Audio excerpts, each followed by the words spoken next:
জীবনে অনেক কঠিন সময় পার করছি, তবে এখন যে সময়টা পার করছি সেটা কখনো কল্পনাও করতে পারিনি। জীবন এতটাও নিষ্ঠুর হবে ধারণার বাইরে ছিল। মাঝে মাঝে নিজের ভাগ্যটাকেও নিয়ে অনেক আফসোস হয়। জীবনটা এমন হওয়ার কথা ছিল না। মাঝে মাঝে এটাও মনে হয় জীবনটা আর একটু সুন্দর হলে কি বা এমন ক্ষতি হতো।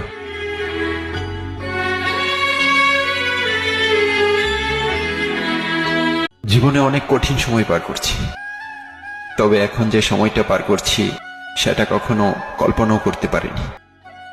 জীবন এতটাও নিষ্ঠুর হবে ধারণার বাইরে ছিল। মাঝে মাঝে নিজের ভাগ্যটাকেও নিয়ে অনেক আফসোস হয়। জীবনটা এমন হওয়ার কথা ছিল না। মাঝে মাঝে এটাও মনে হয় জীবনটা আর একটু সুন্দর হলে কি বা এমন ক্ষতি হতো।